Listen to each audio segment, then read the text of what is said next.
ಮಂಗಳೂರಿನ ಯುವಕ ನಾಗರಾಜ್ ಬಜಾಲ್ ರವರು ಏಕಾಂಗಿಯಾಗಿ ನಡೆಸ್ತಾ ಇರುವ ಸ್ವಚ್ಛ ನೇತ್ರಾವತಿ ಅಭಿಯಾನ ಜನರ ಗಮನ ಸೆಳೀತಾ ಇದೆ. ಸಾವಿರಾರು ಜನ ಅವರ ಅಭಿಯಾನಕ್ಕೆ ನಿತ್ಯ ಸಾಕ್ಷಿಗಳಾಗ್ತಾ ಇದ್ದಾರೆ.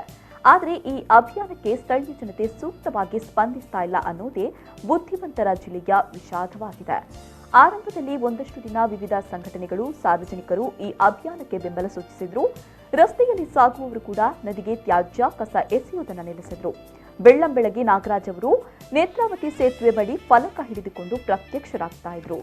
ನೇತ್ರಾವತಿ ನದಿಗೆ ತ್ಯಾಜ್ಯವನ್ನ ಎಸೆದು ಮಲಿನ ಮಾಡ್ತಾ ಇರುವುದರ ವಿರುದ್ಧ ಜನಜಾಗೃತಿ ಅಭಿಯಾನ ನಡೆಸ್ತಾ ಇರುವ ನಾಗರಾಜ್ ಬಜಾಲ್ ಅವರದ್ದು ಈಗ ಏಕಾಂಗಿ ಹೋರಾಟ.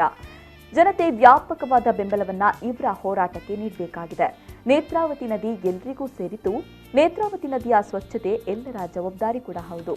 ನಾಗರಾಜ್ ರವರ ಅಭಿಯಾನದ ಆರಂಭದಲ್ಲಿ ಹಸಿರು ದಳ, ಎಪಿಡಿ ಫೌಂಡೇಶನ್, ಮಂಗಳೂರು ಮಹಾನಗರ ಪಾಲಿಕೆ, Anthony waste management, give green solution ಮೊದಲಾದ ಸಂಘಟನೆಗಳು ಸಹಕಾರ ನೀಡಿತ್ತು. ಈ ಅಭಿಯಾನ ಮುನ್ನಡೆಯಬೇಕಾದ್ರೆ ನಾಗರಾಜ್ ಅವರ ಹೋರಾಟಕ್ಕೆ ಜನತೆ ಬೆಂಬಲ ನೀಡಬೇಕಾಗಿದೆ.